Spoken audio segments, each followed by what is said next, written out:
So my name is Sam, I'm from Oxford and I'm on the internal audit programme. So before I joined Barclays I was actually a member of the Royal Navy.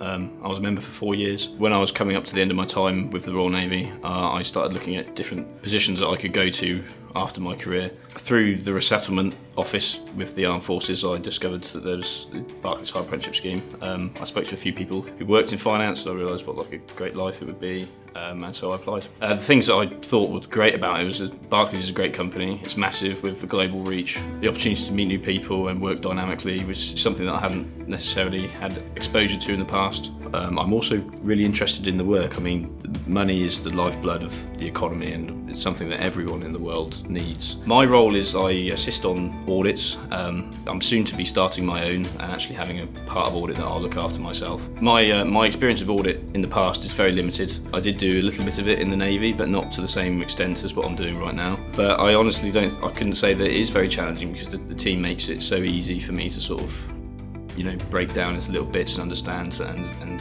the progression is really great. At the moment, in fact, one of the tasks I'm performing is I'm writing a series of processes for the teams to look at, and so that when someone is off ill, we don't have to not be able to carry on as business as usual. So I'm bringing things that I've learned from my previous background into Barclays. I think I can do this better, and that's another thing I really like about Barclays is the ability just to be able to say, look, I've got an idea, can I do it? And 9 times out of 10 they say yeah. In the Navy, I suppose there's a quite strict hierarchy, or in the military in general, you sort of speak to one or two above you. Here at Barclays, I sit next to the director, I meet with a managing director on a sort of weekly basis, and I have a lot of exposure to some of the decision-making sort of meetings that drives the whole organisation, opposed to just the team that I'm a part of.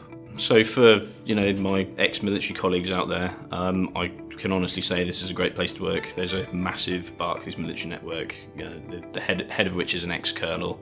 There was a fighter pilot on my floor, and there's a military social networking event every month.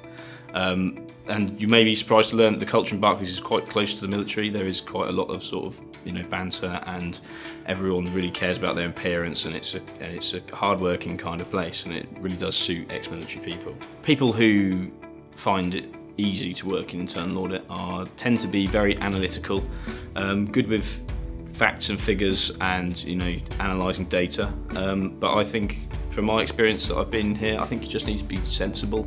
You need to be able to see what's right and what's wrong, which I think is something that is quite common to people in the military. It's quite common to people who have worked a lot with numbers in the past. I think if you enjoy investigating problems and getting to the bottom root causes of what causes them, I think you'll really achieve in internal audit.